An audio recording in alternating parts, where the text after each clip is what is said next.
Massa dari berbagai ormas dan daerah kembali menggelar aksi bela Palestina di depan gedung Kedutaan Besar Amerika Serikat Jakarta. Massa mengecam Israel dan menuntut kemerdekaan bangsa Palestina. Massa berkumpul di gedung Kedutaan Besar Amerika Serikat di kawasan Gambir, Jakarta Pusat Minggu pagi. Massa kemudian berjalan menuju area Balai Kota, Jakarta dengan mengenakan atribut negara Palestina dan massa terus berorasi.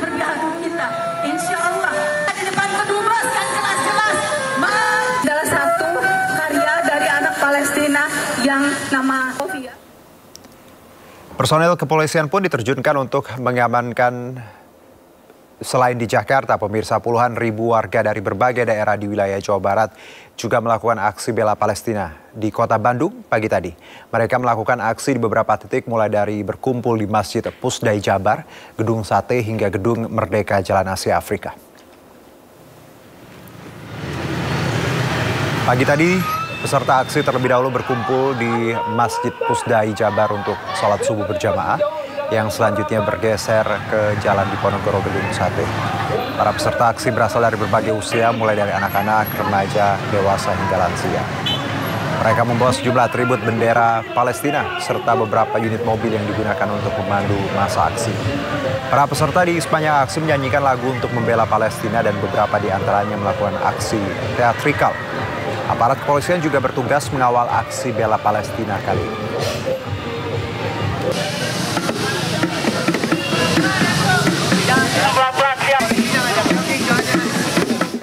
Sebelumnya ribuan santri dalam Forum Ukhuwah Islamiyah juga menggelar aksi solidaritas untuk Palestina di Jalan Malioboro, Yogyakarta.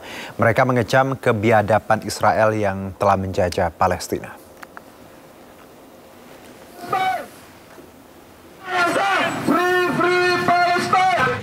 Aksi solidaritas untuk Palestina ini digelar ribuan santriwan dan santriwati dengan long march di sepanjang Jalan Malioboro hingga titik 0 km Yogyakarta pada hari ini. Dalam aksi ini selain membentangkan spanduk dan membawa poster, mereka juga menggendong sejumlah replika jenazah sebagai simbol anak-anak yang menjadi korban serangan Israel. Dalam orasinya, mereka mengecam kebiadaban Zionis Israel yang dinilai telah menjajah Palestina. Akibat serangan tentara Israel telah menewaskan puluhan ribu warga Palestina, di mana 17.000 diantaranya adalah anak-anak. Membunuh anak-anak kecil, 17.000 lebih anak kecil syahid di Palestina. Sisanya sebagian besar adalah wanita dan orang-orang tua. Ya, penjajah itu adalah bangsa yang paling pengecut di seluruh dunia ini. Karena mereka hanya berani melawan orang-orang yang tidak berdaya. Sementara itu ribuan santri yang tergabung dalam Forum Ukhuwah Islamiyah tersebut juga menyerukan para pemimpin dunia untuk tidak tinggal diam. Harus ada upaya mendukung perdamaian, bukan penjajahan. Dari Yogyakarta, Gunanto Farhan, iNews melaporkan. Pemirsa, Gereja Katedral menggelar ibadah misa Paskah yang diyakini jemaat Kristiani menjadi hari kebangkitan Yesus Kristus. Jemaat berdatangan menggunakan baju identik warna terang untuk menggambarkan suasana bahagia dalam menjalankan ibadah misa Paskah hari ini. Ibadah misa Paskah di Gereja Katedral berlangsung sebanyak 4 kali. Diprediksi ada 4.000 lebih umat akan ditampung sepanjang rangkaian ibadah. Ada 2 sesi ibadah yang berlangsung secara daring dan luring, disiarkan via streaming kanal YouTube resmi gereja. Tema ibadah misa Paskah di Gereja Katedral kali ini adalah kepedulian lebih terhadap saudara yang lemah dan miskin. Sementara itu, jemaat sejak pagi juga sudah mulai berdatangan untuk melaksanakan ibadah Minggu Paskah, memperingati hari bangkitnya Yesus Kristus di GPIB Immanuel, Jakarta. Sesi ibadah dibagi menjadi 4 yang dimulai sejak pukul 4 pagi hingga 6 sore. Jemaah yang berdatangan menggunakan pakaian berwarna cerah dan terang yang bermakna sukacita dan keceriaan untuk melaksanakan ibadah Minggu Paskah, hari bangkitnya Yesus Kristus.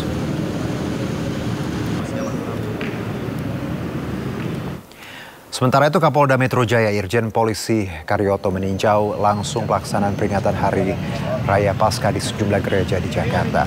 Peninjauan perayaan Paskah dilakukan oleh Kapolda Metro Jaya di Gereja Katedral Jakarta. Tibanya di Gereja Katedral, Irjen Polisi Karyoto berkeliling lokasi ibadah untuk memastikan persiapan keamanan. Usai dari Katedral, Irjen Polisi Karyoto melanjutkan peninjauan ke GPIB Immanuel, Jakarta Pusat. Selain memastikan keamanan, sejumlah persiapan lainnya juga sudah dilakukan agar proses ibadah berjalan dengan hikmat dan lancar.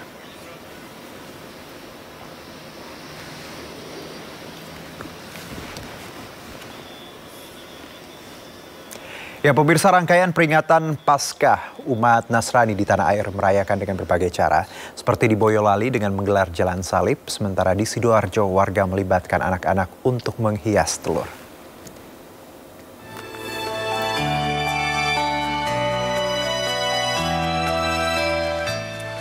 Meski diguyur hujan, seluruh peserta dari Gereja Sidang Jemaat Allah Immanuel antusias menelusuri jalan utama Boyolali sejauh 1 km. Salah satu jemaat yang memerankan Yesus Kristus berjalan sambil memanggul kayu salib dan mendapatkan siksaan dari tentara. Dengan penjiwaan dari para peserta, membuat seluruh umat yang ikut dalam jalan salib ini pun terharu. Visualisasi penyaliban Tuhan Yesus ini untuk menyampaikan kepada umat bagaimana pengorbanan Yesus dalam menebus dosa setiap orang yang percaya kepadanya. Supaya orang-orang lebih mudah untuk mengerti, harapannya mengerti pengorbanan Tuhan Yesus untuk kami semua orang yang berdosa ini, dan buat semua orang ada kesempatan bila kita menerima Yesus sebagai Tuhan dan Juru Selamat, hidupnya boleh pengharapan di dalam kerajaan surga. Di sini saya merasa sangat bersyukur karena melalui proses jalan salib ini boleh diingatkan betapa Tuhan Yesus telah berkorban di kayu salib melalui prosesinya yang sangat tidak mudah, sehingga nyawanya boleh menebus dosa kita semua dan membawa keselamatan kepada umat manusia. Sementara di Sidoarjo, Jawa Timur, aksi menggemaskan puluhan anak-anak ikuti lomba menghias telur Paskah. Tak sedikit pula anak-anak ini bukan hanya menghias atau mewarnai telur, namun justru mengupas dan memakannya. Bahkan menariknya lagi, dalam lomba ini toleransi beragama terjadi dengan peserta yang terdiri dari lintas agama. Tak hanya menghias dan mewarnai telur, sejumlah anak juga mengupas dan memakan telur yang telah disediakan. Anak-anak mengaku senang dapat merayakan Paskah dengan berlomba, apalagi ditambah dengan hadiah menarik bagi pemenangnya. Hias apa ini, Bu? Telur. Telur? Telurnya diapain tadi sih? Dihias. Dihias gimana? Diwarnain. Tadi dibentuk kayak apa sih telurnya? Dibentuk kelinci. Kelinci? Kenapa suka kelinci? Ya. Terus ini juara ya tadi ya? Ya, juara 1. Dapat hadiah ya? Iya. Bukan hanya sekedar meramaikan perayaan Paskah, kegiatan ini menambah kedekatan orang tua dengan anak yang tercipta saat keduanya bekerja sama menghias dan mewarnai telur Paskah. Tim Liputan, iNews melaporkan.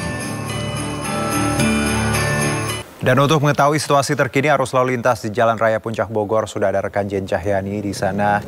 Jen, apakah kepadatan masih terjadi di Jalan Raya Puncak Bogor? Silakan. Ya, baik Juno dan juga pemirsa. Kalau kita lihat di belakang saya, seperti Anda juga bisa dilihat di layar televisi, ini memang cukup padat ya di Jalan Raya Puncak Bogor. Dan saat ini sistem rekayasa lalu lintas sistem one way atau satu arah untuk kendaraan roda 4 atau mobil ini masih diberlakukan dari Puncak Bogor menuju ke arah Jakarta. Namun untuk pengendara kendaraan bermotor roda 2 atau motor ini masih bisa mengarah ke arah Puncak Bogor. Hanya kendaraan roda 4 saja yang diberlakukan sistem one way atau satu arah dari Bogor ke arah Jakarta. Sehingga kalau saat ini di tempat saat ini kami melaporkan di Jalan Raya Puncak Bogor ini masih cukup ramai ya, bahkan cukup padat, namun tidak terjadi ketersendatan ya, karena masih cukup lancar meskipun juga ramai. Dan tadi sistem rekayasa lalu lintas dimulai sejak pukul 1 siang karena memang dari pihak kepolisian ini sudah memperkirakan atau memprediksi bahwa siang ini hingga sore ini akan menjadi puncak arus balik libur panjang pada kali ini baik yang sedang berlibur ya di kawasan Puncak Bogor, ini mereka yang ingin kembali ke arah Jakarta. Karena kalau kita lihat memang kendaraan yang melintas di sini kebanyakan kendaraan berplat nomor B atau yang berasal dari Jakarta. Dan tadi kami juga sempat mendengar bagaimana imbauan dari pihak kepolisian untuk para pengendara yang sedang berlibur dari arah Puncak Bogor untuk tetap berhati-hati dan juga mematuhi aturan yang diberlakukan.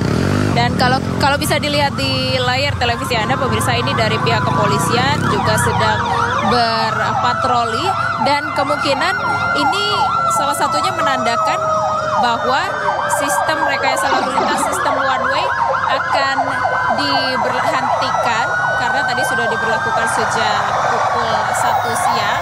Nanti akan kita lihat apakah memang betul, karena kalau memang betul maka nanti kendaraan roda 4 atau mobil ini dapat kembali melintas yang dari arah Jakarta menuju ke arah Puncak Bogor. Kalau kita lihat memang 2 hari ke belakang, Juno dan juga pemirsa, dari arah Jakarta menuju ke arah Puncak memang cukup ramai dan juga sempat terjadi ketersendatan. Ini di mana artinya banyak masyarakat Jakarta dan sekitarnya yang berlibur di kawasan Puncak Bogor pada libur panjang kali ini. Dan hari ini adalah hari terakhir libur panjang. Kemungkinan sore ini masyarakat yang sedang berlibur di Puncak Bogor akan kembali ke arah Jakarta. Nanti akan kita lihat, kita pantau seperti apa situasinya hingga malam nanti. Sementara itu, Juno. Baik, Jen. Jadi prediksi puncak arus balik liburan ini akan berlangsung nanti sore karena besok semuanya sudah masuk kerja karena libur dari hari Jumat kemarin ya, Jen ya. Terima kasih, Jen, atas laporan Anda. Selamat bertugas, hati-hati liputannya. Terima kasih, sampai jumpa. Libur panjang pasca wisata Kota Tua masih ramai dikunjungi. Banyak pengunjung yang bersuah foto di depan Museum Fathahillah dan bermain sepeda ontel. Salah satu kawasan wisata primadona di Jakarta, ini Kota Tua, masih banyak dipilih masyarakat untuk menghabiskan libur panjang pasca kali ini. Para pengunjung kebanyakan memilih untuk bersuah foto di depan Museum Fathahillah dan bermain sepeda ontel. Selain bersuah foto dan menaiki sepeda, pengunjung yang datang juga memilih untuk duduk-duduk menikmati suasana Kota Tua di siang hari. Pengunjung yang datang beragam, mulai dari kalangan anak muda sampai orang tua.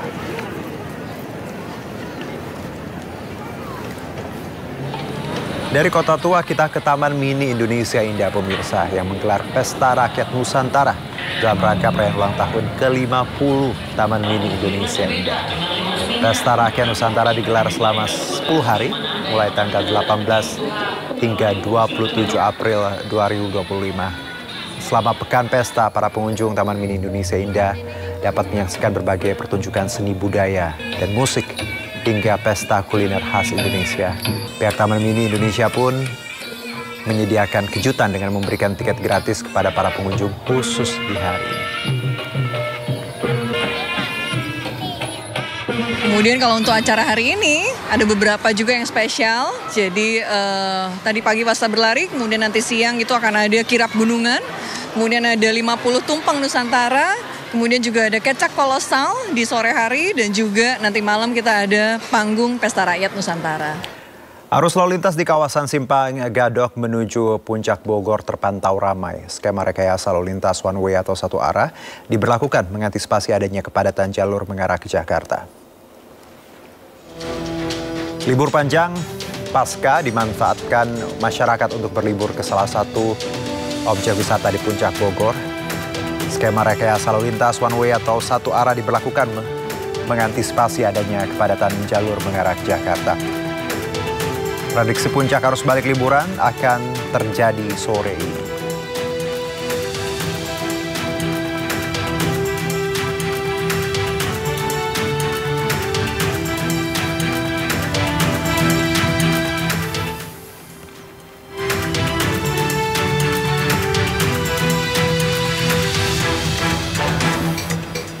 Ya, kita kembali ke dalam negeri. Pemirsa, kawasan Malioboro, Kota Yogyakarta dipadati ribuan wisatawan yang datang dari berbagai daerah saat libur panjang Hari Raya Paskah. Selain menikmati suasana Malioboro, wisatawan berbelanja pernak-pernik khas Jogja.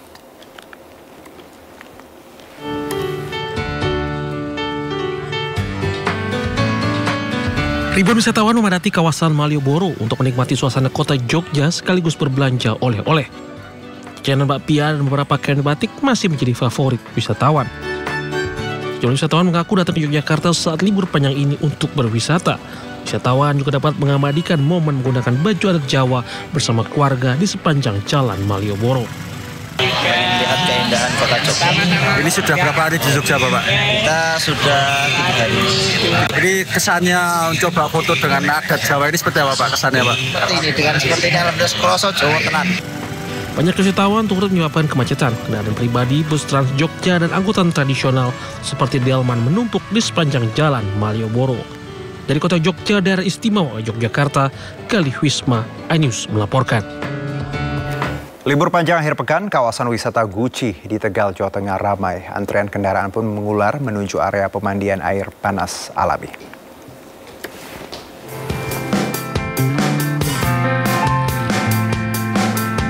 Antrean kendaraan mengular di kawasan wisata Guci Forest Tegal, Jawa Tengah. Kepadatan didominasi kendaraan pribadi dan bus pariwisata. Para wisatawan ini terjebak macet sebelum memasuki area pemandian air panas. Sementara itu, wisatawan asyik berendam di kolam air panas alami sambil menikmati udara segar dan panorama alam. Wisatawan mengaku senang menghabiskan waktu berlibur ke Guci karena cuacanya yang sejuk sekaligus bisa melepas penat dengan berenang di air panas.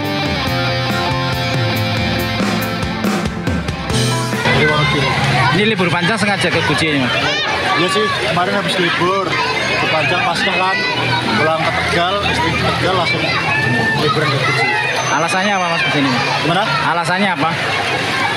Dari tempat wisata yang menarik lah.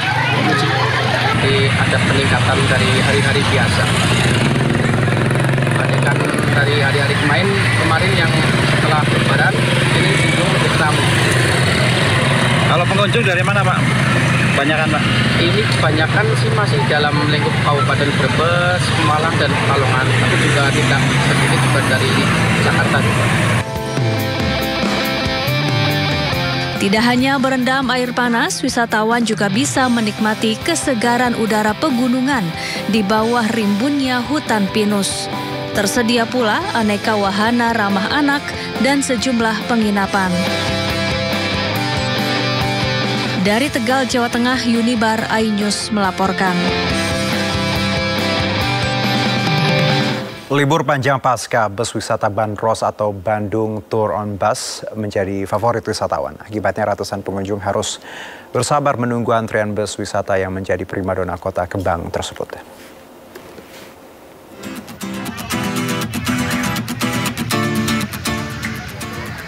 Ratusan warga, mulai dari anak-anak, remaja hingga lansia, memadati area depan Taman Alun-Alun Jalan Dalam Kaum Kota Bandung hanya untuk menunggu kedatangan bus wisata Bandros.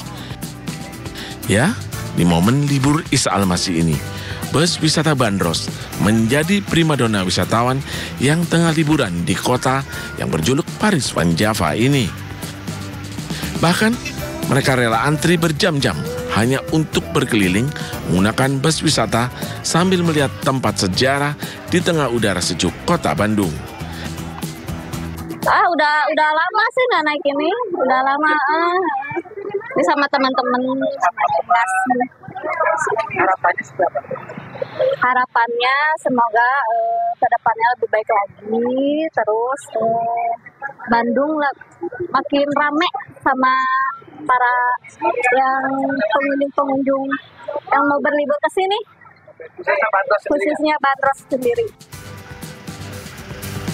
Setiap momen liburan, Dinas Perhubungan Kota Bandung menerjunkan 12 unit armada yang disebar di 3 lokasi, di antaranya shelter Bandros Alun-Alun, Jalan Diponegoro, serta kawasan Braga. Dalam satu hari sedikitnya ada 800 hingga 900 orang penumpang. Bus dengan kapasitas 25 orang ini beroperasi setiap hari mulai pukul 8 pagi hingga pukul 4 sore. Dari Bandung, Jawa Barat, Billy Maulana Fikran, iNews melaporkan. Geopark Kebumen di Jawa Tengah dan Geopark Meratus di Kalimantan Selatan resmi menjadi UNESCO Global Geoparks. Masuknya Geopark Kebumen dan Meratus ke jaringan Geopark dunia menambah daftar Geopark Indonesia yang diakui dunia. Dewan Eksekutif UNESCO menambahkan 16 situs baru ke dalam jaringan UNESCO Global Geopark. 2 diantaranya berada di Indonesia, yakni Geopark Kebumen dan Geopark Meratus. Geopark Kebumen di Jawa Tengah menyimpan catatan penting mengenai sejarah geologi bumi dengan menampilkan formasi batuan tertua di Pulau Jawa. Salah satu titik utama di kawasan ini adalah situs Karangsambung, sebuah laboratorium alam yang memperlihatkan batuan dari batas samudra dan benua yang terbentuk sejak puluhan juta tahun yang lalu. Sedangkan Geopark Meratus di Kalimantan Selatan menyimpan catatan geologi yang menarik tentang evolusi tektonik kompleks yang dimulai sejak periode Jurassik sekitar 201 hingga 145 juta tahun lalu. Kawasan ini menjadi lokasi seri oviolit tertua di Indonesia serta memiliki kandungan berlian yang cukup signifikan. Geopark Meratus memiliki peran penting dalam pemulihan ekosistem bakau yang menjadi habitat utama bekantan. Saat ini sudah ada 12 geopark di Indonesia yang masuk daftar UNESCO Global Geopark, yaitu Geopark Batur, Belitung, Ciletuh, Gunung Sewu, Ijen, Maros Pangkep, Merangin Jambi, Raja Ampat, Rinjani Lombok, Kaldera Toba, serta 2 terakhir Kebumen dan Meratus. Kita lanjutkan pemirsa, cerita pilu mantan pemain Oriental Circus Indonesia tengah menghebohkan jagat maya. Mereka melaporkan dugaan penganiayaan yang dilakukan manajemen sirkus kepada Kementerian HAM.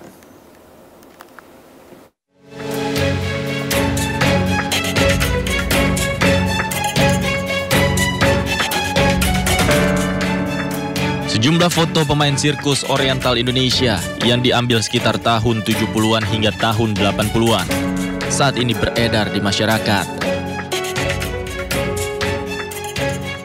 Foto-foto ini diambil saat sejumlah pemain melakukan atraksi sirkus di beberapa kesempatan.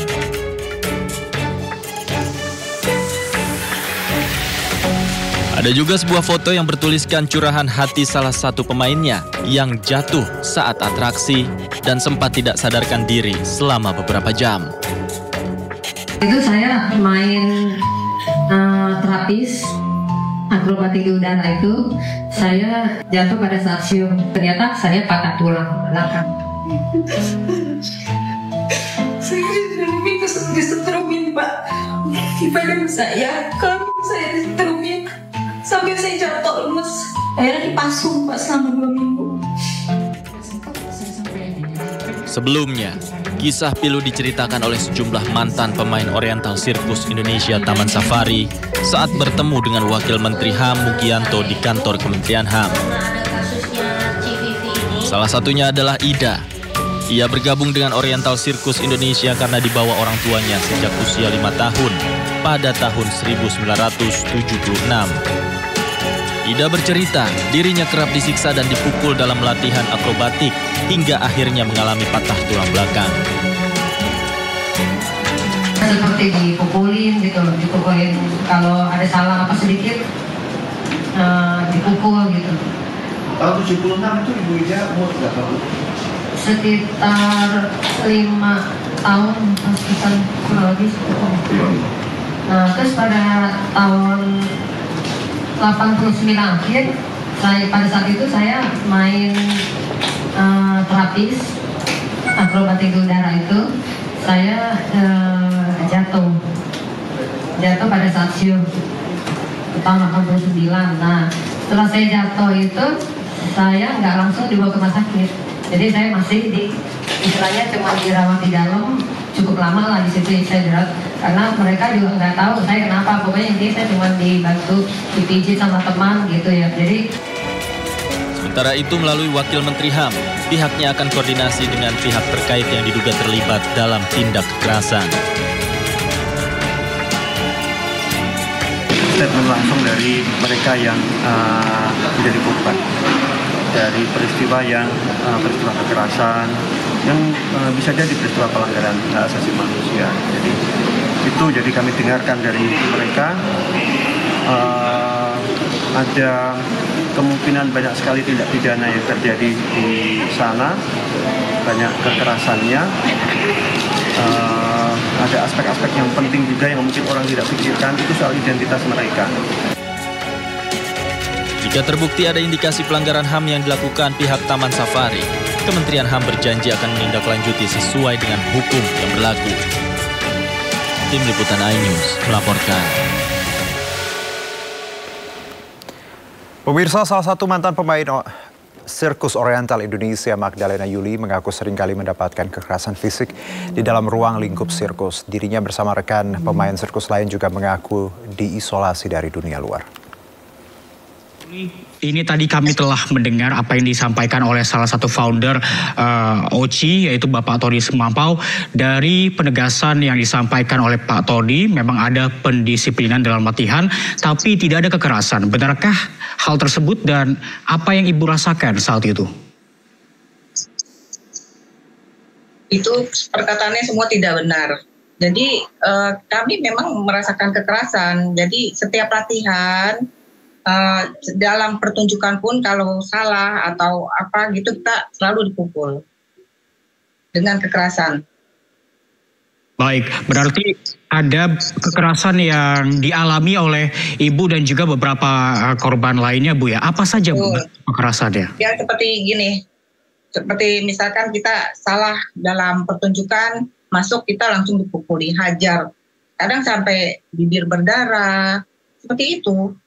Kalau penonton itu kan memang mereka membayar masuk untuk menonton kami kan.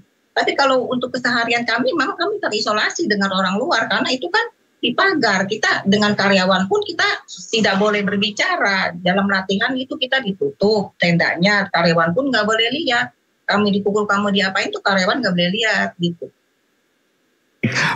Untuk isolasi dari dunia luar, meskipun saat terjadi sirkus ini, apakah saat selesai sirkus ini seluruh pemain sirkus ini dikumpulkan dalam satu lokasi tertentu, Ibu? Ya benar, kita ruang lingkupnya cuma di dalam lingkungan sirkus itu aja, nggak boleh keluar. Kita keluar pun kita dipukulin, kita kenalan aja sama orang kita dipukulin, nggak boleh. Ya, sementara itu pemirsa, Vice President Taman Safari Indonesia Barata Mardikusno mengungkapkan pihaknya pernah menerima somasi dari mantan pemain sirkus yang menuntut pertanggungjawaban dengan nilai mencapai 3,1 miliar rupiah. Founder Oriental Sirkus Indonesia sekaligus Komisaris Taman Safari Indonesia Tony Sumampau membantah adanya penganiayaan dan menduga ada provokator yang sengaja menggiring mantan pemain sirkus untuk membuat narasi negatif. Pendisiplinan itu kan dalam pelatihan ya, pasti ada. Saya harus akui pasti ada. Cuma kalau pakai dipukul, pakai besi, pakai apa, nggak mungkin lah. Kalau nanti dia luka malah dia nggak bisa atraksi kan gitu ya. Justru kita bisa lihat dari foto-foto mereka kan tidak ada rasa tertekan gitu ya. Tidak ada rasa tertekan dan mereka sangat-sangat happy gitu. Itu satu. Nah kedua berkaitan dengan apa tadi yang disebut penyiksaan itu ya, itu kan hanya membuat sensasi supaya yang dengar wah serius gitu ya. Kalau benar-benar apakah benar seperti itu ya, itu juga kan sangat tidak dimasuk di akal gitu ya perbuatan itu. Meminta mereka untuk terisolasi dari dunia luar itu gimana Pak Tony tanggapannya? Di sirkus nggak mungkin lah ya, sirkus kan pagarnya cuma 1 meter gitu ya, bagaimana isolasi? Nggak bisa juga. Kan sirkus itu bebas ya, malah anak-anak itu kan biasa bantu. Kalau ada filmnya bisa dilihat waktu sirkus berjalan tuh ada tuh, ya anak-anak kan bantu ini, bantu itu gitu ya, bantu pengunjung, bantu apa, melayani gitu kan, seperti itu. Jadi nggak bisa diisolasi kalau sirkus karena keluar masuknya pengunjung kan banyak ya, nggak bisa kita cegah. Jadi sulit sekali. Ada sosok provokasinya gitu loh yang menciptakan ini. Mengandung unsur kebohongan, ada rencana upaya hukum untuk terkait dengan kasus ini Pak Tony? Kalau terhadap anak-anak kasihan lah ya ke mereka ya. Kalau saya pikir tapi kepada provokatornya itu harusnya kita harus bisa. Artinya lagi mengupayakan upaya hukum? Iya, kita akan upayakan itu. Tapi terhadap anak-anak ya kayak anak sendiri lah ya, bagaimana dia bicara juga kan kita harus sadar mereka memang dibawa ke arahnya ke situ kan gitu ya. Pasti mereka akan cacat nanti. Ya. Pak, kalau untuk pembicaraan dengan Kementerian HAM kan kemarin mereka bilang minggu ini ya mau ngobrol dengan... Saya malah belum tahu, saya dengar gitu ya, bukan ke saya mungkin ya. Akan memanggil untuk berdialog. Ya saya belum ada. Saya belum tahu. Oh. Kalau dipanggil mungkin dari Pak Tony sendiri tanggapannya bagaimana Pak? Ya kita siap aja. Tidak ada, sangat berbeda dan tidak ada sangkut pautnya dengan tindakan hukum yang dituduhkan mereka ke kami. Jadi ini jelas bahwa mereka ada di belakang itu ada sesuatu dan kenapa mereka mengincar Tesi. Dan saya juga tidak mengerti dan kami juga stand up untuk dari posisi kami secara hukumnya dan secara dokumentasinya. Kita dilayangkan somasi oleh Saran Law Office, itu pengacara dari termasuk tadi ada Bu Ida, Bu Butet, sama Bu Vivi dan tiga orang lainnya. Itu mereka meminta masing-masing 300 juta. Untuk Bu Ida, khusus Bu Ida mereka meminta 1 M. Jadi in total itu kurang lebih 3,1 M. Dan mereka melayangkan somasi itu ada 2 kali. Satu itu bulan Oktober bersamaan tapi dipisah. Lalu tanggal 31 Oktober tahun 2024 tahun yang sama mereka bergabung untuk in total itu 3,1. Nah untuk jumlahnya sendiri itu mereka meminta 5 hari untuk kita membayar. Tapi kan kita sudah menjelaskan, kita menjawab bahwa orang-orang ini tidak terdaftar di TSI. Kita tidak ada sangkut pautnya dengan mereka tidak terdaftar untuk di TSI. Kita ke informasi lainnya pemirsa, media sosial dihebohkan dengan aksi premanisme juru parkir liar di Kota Bandung yang mematok tarif parkir Rp200.000 ke pengendara mobil. Dalam aksinya pelaku bahkan mengancam akan merusak kendaraan korban. Emang ya parkir gitu? Ayo 200.000 sok. Parkir naon 200.000? Ini daerah orang kan tong sok lobong ngatur ya. Mana asup ka daerah orang. Ya bisa gitulah Kak, kayak peraturan naon oge atuh. Justru itu peraturan teu urang Kak. Inilah aksi premanisme seorang lelaki diduga juru parkir liar yang meminta biaya parkir kendaraan sebesar Rp200.000. Dengan nada lantang, sang juru parkir liar menuding kendaraan tersebut parkir di wilayahnya dan harus mengikuti aturan yang ia terapkan. Bahkan ia mengancam akan membuat mobil sang perekam lecet jika menolak permintaannya. Orang bertanggung jawabnya mau mobil mana lecetnya. Baik. Mendapati laporan tersebut, Wali Kota Bandung melalui PLT Kepala Dinas Perhubungan Kota Bandung, Asep Koswara, meminta pelaku segera diamankan. Ini kami lagi meneliti, menelusuri, dan mencari di mana lokasinya dan siapa pelakunya, agar membuat efek jerah bagi pelaku-pelaku yang merugikan orang lain. Itu salah satunya. Karena itu salah satunya adalah bentuk dari premanisme. Sesuai peraturan Wali Kota Bandung nomor 66 tahun 2021, tarif layanan parkir untuk kendaraan besar bahkan sekelas truk kontainer hanya sebesar Rp7.000. Atas kejadian ini, Asep pun mengimbau setiap pemilik kendaraan yang berada di Kota Bandung untuk memarkir di lokasi yang dijaga juru parkir resmi. Dari Bandung, Jawa Barat, Billy Maulana Fingkran, iNews melaporkan. Seorang oknum dokter PPDS nekat merekam seorang mahasiswi saat tengah mandi di sebuah kamar indekos di kawasan Cempaka Putih, Jakarta Pusat. Korban yang mengetahui perbuatan pelaku bersama teman-temannya langsung menangkap dan membawanya ke kantor polisi.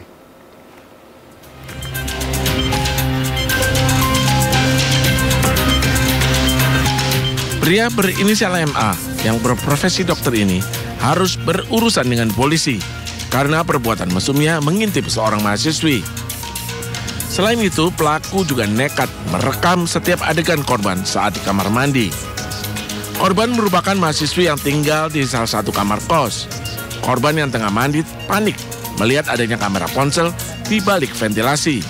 Bersama sejumlah rekannya, korban yang meyakini jika pelaku perekaman adalah MA langsung mengamankan pelaku, kemudian menyerahkannya ke Polres Metro Jakarta Pusat. Kronologisnya pada saat korban mandi, pada saat itu melihat ventilasi udara, ada terlihat kamera, sehingga pada saat itu korban langsung berupaya untuk mengetahui siapa pelakunya. Ternyata diketahui pelakunya adalah inisial MA.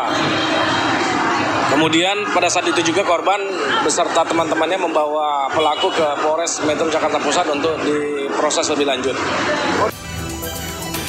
Akibat perbuatannya, tersangka terancam hukuman 12 tahun penjara, dijerat pasal 29 tentang pornografi. Dari Jakarta Pusat, Rani Sanjaya, iNews melaporkan. Sementara itu polisi telah menerima laporan dugaan pelecehan seksual Dr. IGD di sebuah rumah sakit di Kota Malang, Jawa Timur. Dalam waktu dekat, polisi akan memanggil para saksi termasuk terduga pelaku, dokter berinisial AYP.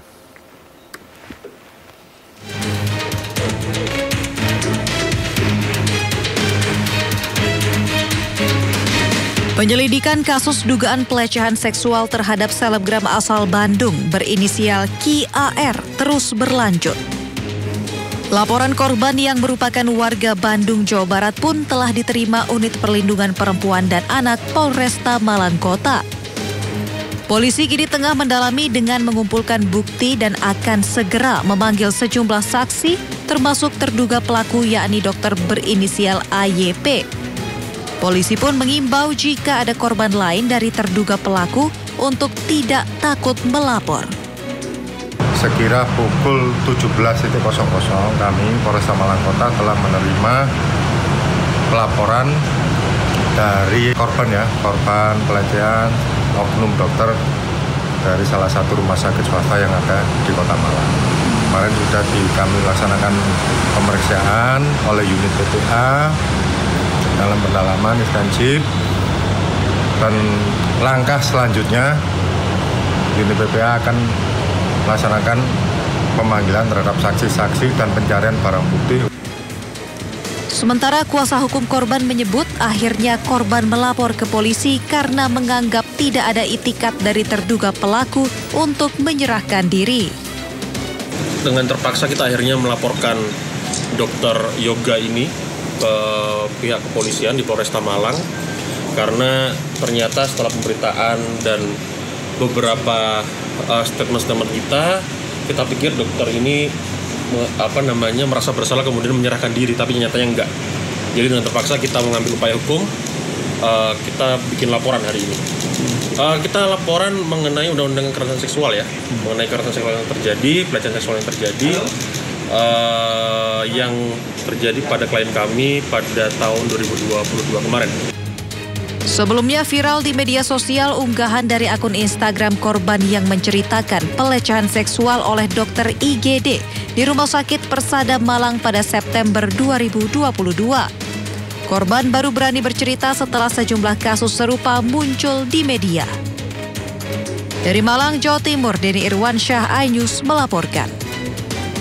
Pemerintah Provinsi Jakarta akan menggratiskan moda transportasi publik di Jakarta untuk kaum perempuan saat Hari Kartini 21 April nanti. Bebas tarif seluruh moda transportasi publik juga akan diberikan Pemprov DKI untuk semua jenis kelamin pada 24 April bertepatan dengan Hari Transportasi Nasional.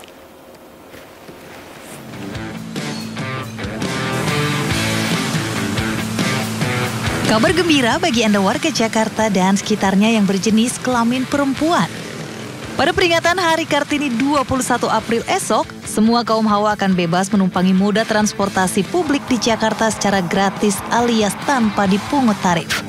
Selain bus Transjakarta, transportasi publik yang bisa ditumpangi wanita secara gratis adalah MRT dan LRT.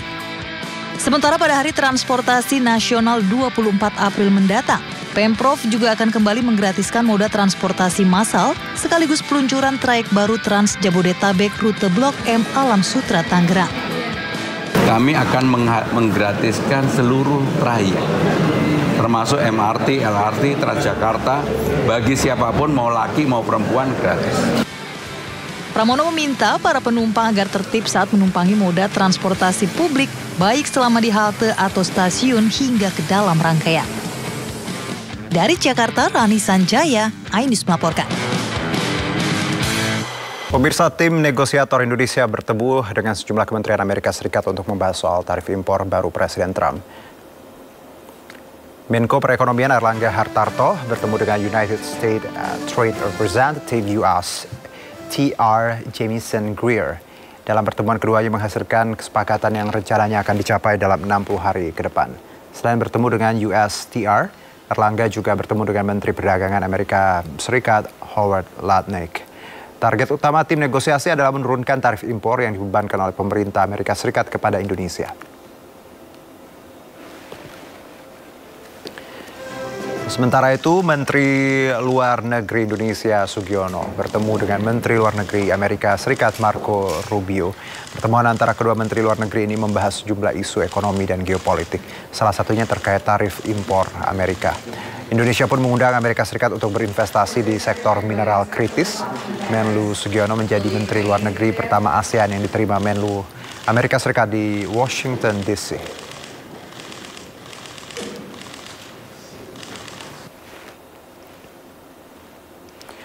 Ya, upaya diplomasi dan negosiasi terhadap kebijakan tarif impor Amerika Serikat menemui titik terang. Menko Perekonomian Erlangga Hartarto menyatakan pemerintah Amerika Serikat bersedia untuk melakukan negosiasi dan akan diputus dalam jangka waktu 60 hari. Ya, dalam pertemuan disepakati bahwa tim teknis akan melakukan langkah-langkah lanjutan terkait negosiasi tarif impor. Salah satu poin perjanjian adalah kesepakatan untuk tambahan pembelian energi dari Amerika Serikat seperti gas alam, cair atau LPG, minyak mentah juga bahan bakar minyak. Erlangga menambahkan salah satu kendala yang ditemui pembeli di Amerika Serikat meminta pengusaha Indonesia untuk berbagi selisih kenaikan tarif impor.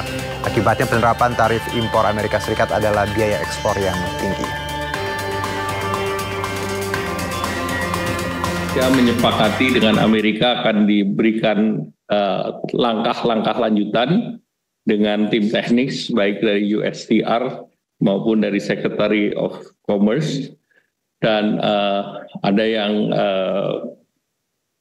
menarik bahwa Indonesia dan Amerika Serikat bersepakat untuk menyelesaikan perundingan ini dalam waktu 60 hari dan sudah disepakati kerangka ataupun framework acuannya, dan formatnya pun sudah disepakati, yaitu format dari framework perjanjian tersebut, dan scopingnya termasuk kemitraan perdagangan investasi, kemitraan dari mineral penting, dan juga terkait dengan reliabilitas daripada koridor rantai pasok yang mempunyai resiliensi tinggi.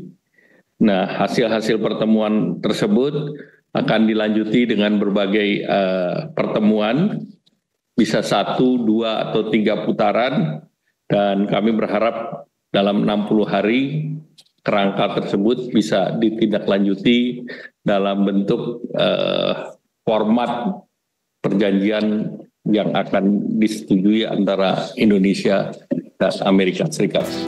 Kembali bersama kami, pemirsa, wacana penerapan wajib militer di Indonesia kembali mencuat. Namun Kementerian Pertahanan menegaskan bahwa program ini belum bisa dijalankan dalam waktu dekat karena keterbatasan anggaran.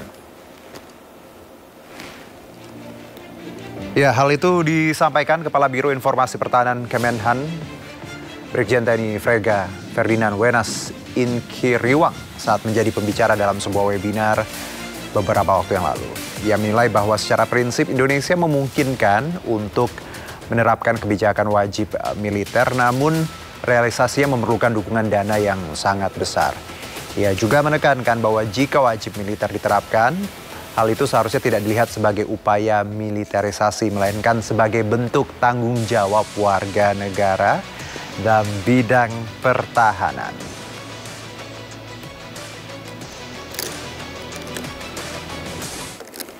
wajib militer ya. Nah kita memang saat ini sifatnya adalah sukarela melalui Komcat, kemudian juga ada bela negara.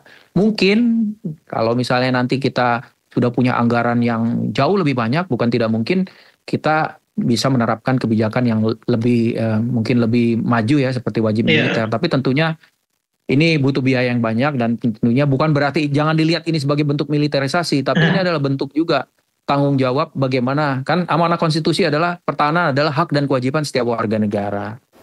Baik, pemirsa, wajib militer berpeluang diterapkan di Indonesia. Hal itu disampaikan oleh Kepala Biro Info Pertahanan, Sekjen Kementerian Pertahanan RI, Brigjen TNI Frega Wenas. Tadi kita simak bersama. Dan untuk membahas ini, sudah bersama kami pengamat militer, Bapak Hairul Fahmi. Assalamualaikum. Selamat sore, Pak Hairul. Selamat sore, Mas Juno. Iya, terima kasih sudah bergabung bersama kami. Dan sebenarnya kami juga sudah menghubungi pihak Kementerian Pertahanan namun belum mendapat respon. Dan saya langsung ke Pak Hairul. Pak Hairul, tadi pernyataannya menarik dari Pak Frega ya bahwa bisa jadi diterapkan tapi masih banyak yang perlu disiapkan, salah satunya anggaran, regulasi. Anda melihat pernyataan ini, apa yang bisa kita terjemahkan di sini?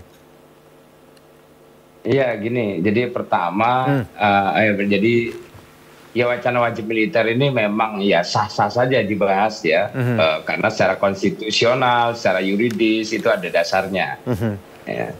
Tapi memang ya penting ya dipahami supaya ini nanti tidak seolah-olah negara seperti hendak melakukan militerisasi warga sipil ya, artinya pemahaman.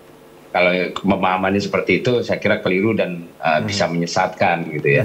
Jadi yang pertama, pasal 30 Undang-Undang Dasar 1945 itu menyebut bahwa tiap-tiap warga negara berhak dan wajib ikut serta dalam usaha pertahanan dan keamanan negara. Ya. Jadi formulasi ini penting karena menempatkan hak sebagai yang didahulukan, baru kemudian kewajiban. Ya. Artinya sebelum menuntut warga negara ikut serta, ya negara harus lebih dulu wajib menyediakan fasilitas, regulasi, mekanisme supaya hak bela negara itu bisa diwujudkan secara nyata dan adil gitu ya. Kemudian yang kedua, ya pasal 9 ayat 2 Undang-Undang Dasar Undang-Undang Nomor 3 tahun 2002 ya. Tentang pertahanan negara. Di situ disebutkan ada 4 bentuk partisipasi warga negara dalam upaya bela negara.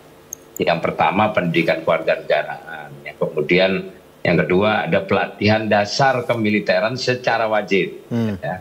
Kemudian ketiga pengabdian sebagai prajurit TNI baik secara sukarela maupun wajib. Kemudian ada pengabdian sesuai dengan profesi. Jadi bentuknya itu adalah kalau yang wajib itu bentuknya adalah pelatihan dasar kemiliteran secara wajib dan pengabdian sebagai prajurit secara wajib. Nah ini juga bukan hal yang baru ya, ini sudah jadi bagian dari sistem hukum kita, sudah sah sebagai opsi partisipasi warga gitu ya, dan pernah diterapkan juga secara historis gitu ya. Nah kalau kita bicara secara historis, Pak Hairul, kalau Anda tadi kita, menyebutkan bahwa pernah diterapkan secara historis, apa yang bisa kita pelajari ketika pada waktu itu diterapkan? Apakah memang urgensinya berbeda? Kan zaman berbeda ya Pak Hairul. Apakah melihat sekarang Anda bagaimana Anda membandingkannya Pak Hairul? Ya. Nah, kalau dulu ya ini penerapan berbagai bentuk pelatihan dasar kemiliteran bagi warga sipil dan pengabdian sebagai prajurit TNI secara wajib ini kan misalnya ya melalui kalau dulu ada sekolah, misalnya sekolah perwira militer wajib, ini siswanya direkrut dari lulusan perguruan tinggi. Kalau yang sukarela namanya Sepamilsuk, sekolah perwira militer sukarela. Ya begitu juga ada di level Bintara dan Tamtama. Nah, kemudian bentuk lain yang pelatihan militer, pelatihan dasar militer wajib itu misalnya untuk profesi-profesi strategis, misalnya intelijen. Ya, jaksa, petugas imigrasi, bea cukai, kemudian karyawan lembaga pemerintah dan BUMN vital atau strategis.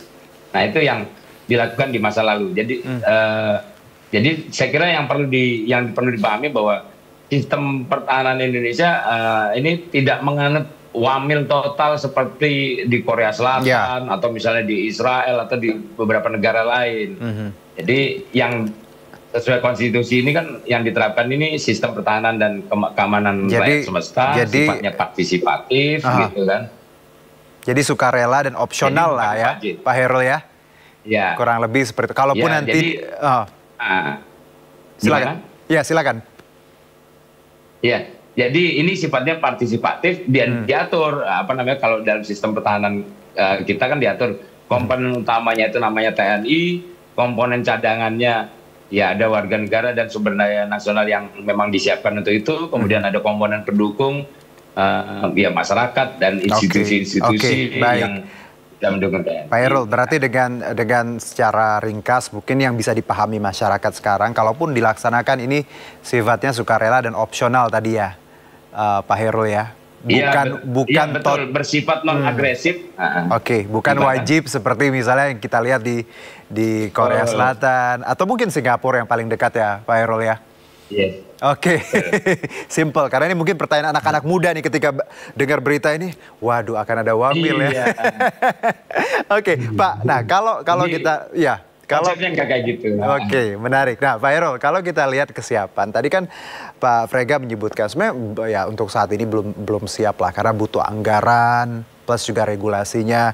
Plus tadi Anda menyebutkan bahwa sebenarnya sebelum negara meminta sesuatu dari warga negaranya, siapkan dulu ya regulasinya, formulasinya. Berarti dengan kata lain nih Pak Hairul bahwa untuk saat ini atau beberapa saat ke depan belum bisa dilaksanakan atau seperti apa analisa Anda?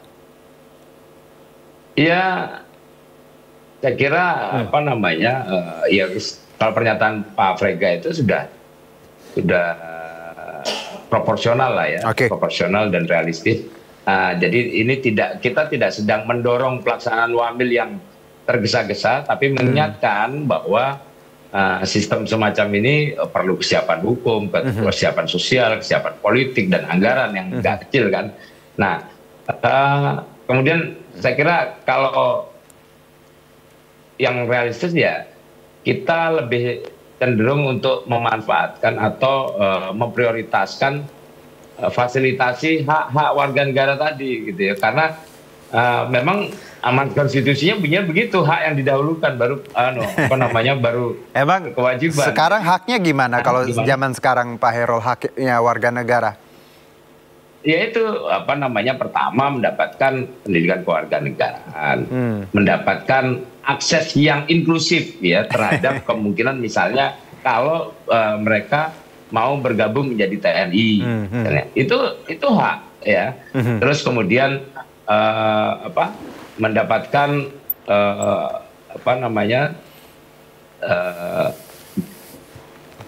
artinya jalur pengabdian sesuai dengan profesi itu juga hak. Terus kemudian dalam konteks hak tadi, yang sekarang juga sudah ada undang-undangnya, sudah sudah bisa dilaksanakan, yaitu misalnya pelatihan komponen cadangan. Nah ini juga sifatnya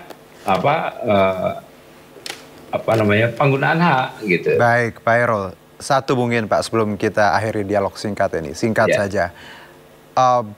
Untuk saat ini atau ke depan, perlukah atau masih banyak PR yang lain yang bisa kita kerjakan terlebih dahulu ketimbang wamil? Masih banyak ya. Yang kalau menurut saya yang paling penting hari ini memperkuat mekanisme partisipasi bela negara berbasis hak, sukarela, profesional dan kesiapan sistem. Itu cara terbaik untuk menjaga keseimbangan antara kesadaran kolektif menyangkut hak dan kewajiban warga serta tanggung jawab negara terkait dengan implementasi sistem pertahanan. Pak Hairul, sebelum kita akhiri ini saya coba putarkan kembali ya bagaimana sebenarnya Brigjen TNI Frega Ferdinand Wenas Ingkri Riwang membawa wacana ini. Kita lihat bersama. Kekuatan sebuah aset yang memang menjadi jati diri dan identitas bangsa Indonesia juga. Nah, ketika misalnya terjadi yang disampaikan Mas Jonathan tadi ya, ada situasi darurat, tentunya kita harus mengacu lagi kepada Hankam Rata itu ada komponen utama, komponen pendukung, dan komponen cadangan. Komponen utama jelas yang di militer. Kemudian komponen pendukung Dan komponen cadangan ini masyarakat sipil yang memang disiapkan. Saat ini memang dengan keterbatasan anggaran yang kita punya, kita baru mencetak beberapa ribu dan tentunya melalui seleksi. Mereka pun juga sewaktu-waktu ada kondisi darurat siap untuk dimobilisasi. Oke, Pak Hairul, silakan tanggapan Anda, Pak Hairul. Ya tadi sudah saya sampaikan ya, sudah tepat ya melalui komponen cadangan. Oke. Ini kan bentuk partisipasi yang sukarela, legal, berstruktur, juga bisa dimobilisasi saat diperlukan ya dalam kondisi darurat. Darurat seperti apa? Darurat militer dan hibrida ya. Komcat ini kan memungkinkan warga kemudian bisa terlibat dalam pertahanan tanpa harus menjadi militer aktif. Nah ini memperluas basis pertahanan kita tanpa memaksa gitu ya. Oke. Tapi saya kira ada hal lain yang lebih penting karena ini menyangkut dasar warga negara ya. Sistem pertahanan rakyat semesta itu kan tadi saya katakan basisnya inklusif, sehingga program bela negara pun itu konsepnya harus inklusif, diperluas ke sektor-sektor non militer gitu ya. Bela negara itu artinya bukan hanya sifatnya militeristik tapi juga non militer, di mana itu bisa diperluas di misalnya sektor cyber, logistik, kesehatan, pendidikan sampai ke komunikasi strategis gitu ya, supaya bisa dipastikan bahwa bela negara bukan sekedar monopoli militer tapi bagian dari pertahanan nasional multidimensi, itu yang penting. Oke, menarik. Kalau bela negara nggak melulu soal angkat senjata ya Pak ya. Ya, ada banyak hal yang anak-anak muda, ya anak-anak bangsa bisa lakukan dalam banyak bidang. Menarik Pak Hairul. Terima kasih untuk diskusi singkatnya, pengamat militer ASS kita, Bapak Hairul Fahmi. Selamat beraktivitas, salam sehat. Terima kasih Pak. Terima kasih Pak Juno. Mantan relawan Rumah Sakit Darurat COVID-19 Wisma Atlet Kemayoran menggelar reuni sekaligus halal bihalal di Rumah Sakit Cilandak. Reuni dan halal bihalal ini diikuti mantan relawan baik medis maupun non-medis.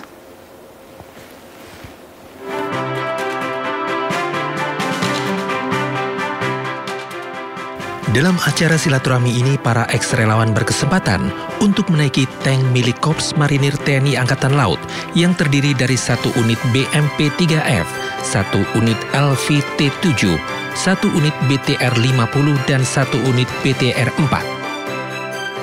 Mantan Koordinator Dokter Lapangan Rumah Sakit Darurat Wisma Atlet Kolonel Laut Muhammad Arifin menyatakan, alumni yang hadir terdiri dari mantan relawan, baik medis maupun non-medis.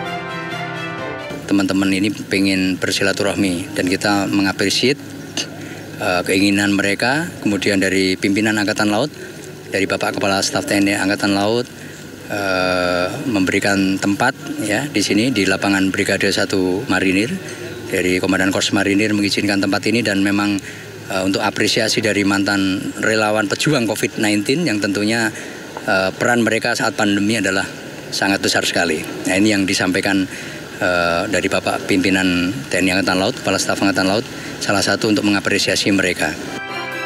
Berkumpulnya para relawan sekaligus untuk mengenang perjuangan melawan pandemi COVID-19 5 tahun lalu.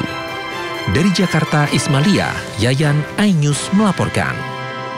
Baik, kita ke informasi lainnya. Pemirsa, Presiden ke-7 Republik Indonesia Joko Widodo memberi arahan kepada sejumlah peserta didik, sekolah, staf, dan pimpinan menengah Polri di kediamannya di Solo, Jawa Tengah. Momen silaturahmi perwira muda Polri dengan Jokowi sebagai ajang diskusi terkait kepemimpinan di masa depan.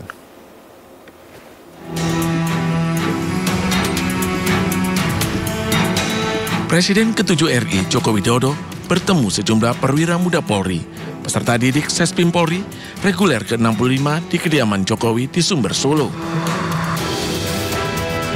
Momen silaturahmi antara perwira muda dengan Jokowi sebagai ajang diskusi terkait kepemimpinan di masa depan. Pentingnya sinergi antara Polri dan TNI dalam menjaga stabilitas nasional. Jokowi juga menekankan anggota Polri harus lebih baik, dicintai, dan menjadi panutan masyarakat. Pentingnya perwira Sespimen merupakan calon pemimpin strategis di lingkungan kepolisian yang diharapkan memiliki integritas, kemampuan manajerial yang mumpuni. Dia sedang melaksanakan pendidikan di Sespim, ya. berinteraksi atau bersilaturahmi dengan Bapak Jokowi, sekalian juga meminta masukan untuk perkembangan ke depannya. Ada masukan apa? Kenapa? Ada masukan apa dari Bapak Jokowi? Ya intinya beliau untuk menjadi anggota Polri dan TNI yang lebih baik ke depan, bisa dicintai oleh masyarakat dan menjadi panutan untuk masyarakat juga. Siap.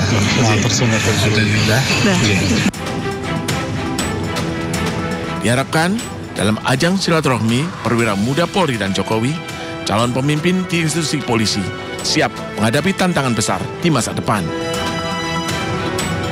Dari Solo, Jawa Tengah, Septiantoro melaporkan.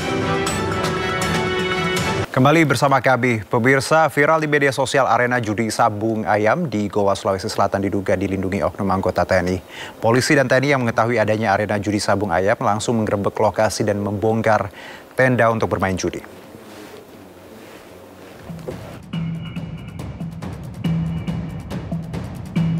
Video amatir warga memperlihatkan adanya arena judi sabung ayam di Kecamatan Bonto Maranu, Kabupaten Goa, Sulawesi Selatan. Judi sabung ayam ini bahkan diikuti ratusan warga di lokasi hingga viral. Aparat gabungan TNI Polri langsung melakukan penggerebekan dan membongkar arena judi. Bongkaran dan penyitaan tenda untuk bermain judi dilakukan agar judi sabung ayam di lokasi ini tidak berlanjut. Sementara saat penggerebekan dilakukan petugas tidak mendapati adanya aktivitas judi sabung ayam yang diduga dibekingi oknum anggota TNI. Polisi menduga video beredar direkam beberapa bulan lalu saat aktivitas judi sabung ayam masih berlangsung. Ini sempat viral. Di sini kami sampaikan kepada masyarakat hasil penemuan kami, memang kita temukan bahwa lokasi tersebut sudah tidak beraktivitas lama dan terhadap bangunan-bangunannya kita lakukan pembongkaran. Polisi hingga kini masih melakukan penyelidikan terkait sejumlah pihak yang terlibat judi. Dari Kabupaten Goa, Sulawesi Selatan, Bukma iNews melaporkan. Pemirsa, pemungutan suara ulang pada Pilkada Kabupaten Tasikmalaya resmi digelar Sabtu kemarin. Meski diulang, warga tetap antusias melakukan pemungutan suara.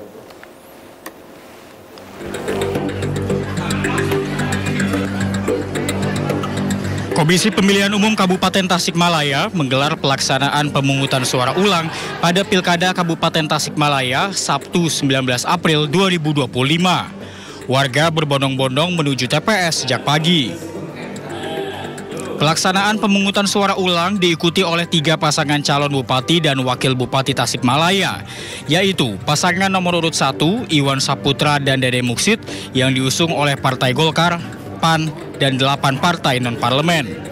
Pasangan nomor urut 2 Cecep Nurul Yakin, Asep Sopari Al-Ayubi diusung Partai P3, Gerindra, PKS, dan Demokrat.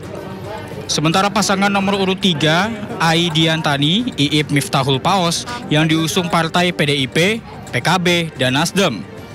Untuk memastikan keamanan selama PSU berlangsung, sejumlah personil gabungan dari TNI, Polri, Satpol PP, dan Linmas tampak berjaga di sekitar TPS. Pengamanan diperketat untuk menjamin proses pencoblosan berlangsung tertib, aman, dan lancar. Janganlah, itu ngambur-ngamburin duit itu. Nanti pada akhirnya mudah-mudahan kita aman lah. Kita nyaman, kita damai, satu sama lain saling menghargai, menghormati. Yang jelas, penyelenggaraan pemilu kali ini mudah-mudahan dapat kita jaga bersama-sama marwahnya. Hingga saat ini, KPU belum mengumumkan pemenang PSU Kabupaten Tasikmalaya karena masih dalam proses perhitungan. Sementara itu, berdasarkan hasil quick count internal dan data lembaga indikator, pasangan calon bupati dan wakil bupati Tasikmalaya nomor urut 2, Cecep Nurul Yakin dan Asep Sopari Al-Ayubi unggul dengan perolehan suara 53,91%. Sementara 2 paslon lainnya, Iwan Dede meraih 16,91% dan Ai Iip memperoleh 29,18% berdasarkan hasil quick count. Dari Tasikmalaya, Jawa Barat, Asep Juharyono, iNews melaporkan. Tim Gabungan Penegakan Hukum Terpadu Bawaslu Banten menangkap tangan sejumlah orang yang melakukan politik uang dalam pemilihan suara ulang Pilkada Kabupaten Serang. Setidaknya ada 12 orang yang ditangkap dan berikut barang bukti sejumlah uang. Video amatir ditangkapnya sejumlah orang saat membagikan uang jelang pemilihan suara ulang Pilkada Kabupaten Serang terekam video amatir. Dua terduga pelaku ditangkap saat beraksi di Jalan Baru Bendung, Pamarayan, Kecamatan Cikesal, Serang, Banten. Berdasarkan informasi, keduanya diketahui merupakan bagian dari tim pemenangan Paslon 01. Modus yang mereka gunakan yakni dengan meminta kartu keluarga dari calon pemilih untuk dicatat ke dalam daftar nominatif. Kemudian para pemilih dijanjikan uang tunai sebesar 50.000 per orang untuk mendukung Paslon 01 dalam pemungutan suara ulang. Setidaknya ada 12 orang yang ditangkap Gakumdu Bawaslu Banten. Berikut sejumlah barang bukti.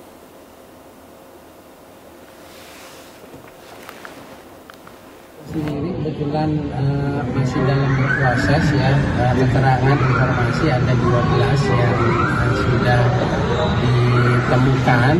Hal-hal terhadap tahapan-tahapan terutama pemungutan suara ini harus sesuai dengan mekanisme yang diatur oleh ketentuan secara teknis oleh Komisi. Pemirsa, MNC Peduli dan MNC Land bersama Rumah Sakit Islam Asy-Syifah mengadakan bakti sosial operasi katarak gratis untuk warga Cigombong di sekitar kawasan ekonomi khusus MNC Lido City, Kabupaten Bogor. Bantuan operasi katarak gratis ini untuk meringankan beban masyarakat yang kurang mampu.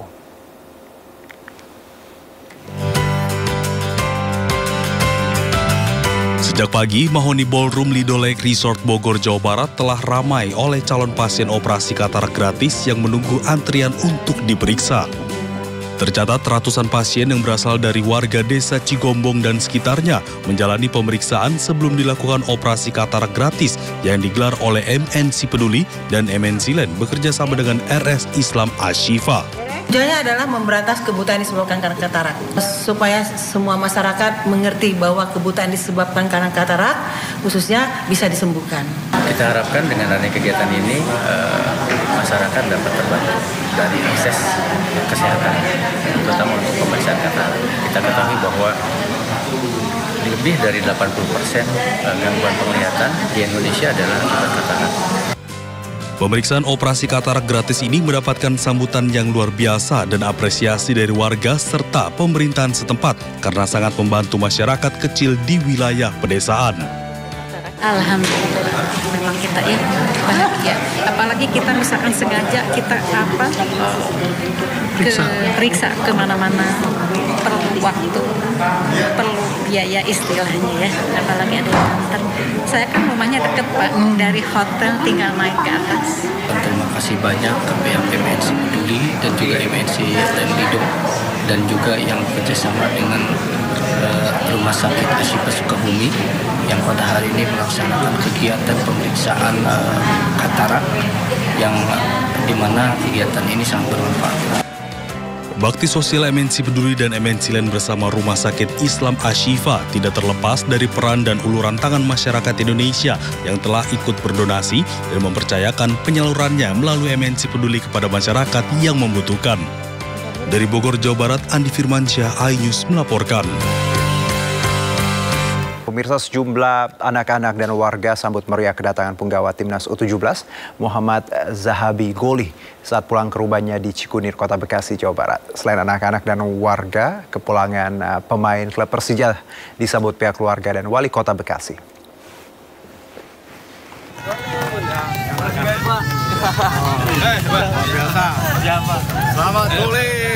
Usai bermain di Piala Asia dan membawa Garuda Muda masuk ke Piala Dunia 2025, pemain Timnas U17 Muhammad Zahabi Goli disambut meriah oleh sejumlah anak-anak dan warga saat pulang ke rumahnya di Kota Bekasi, Jawa Barat.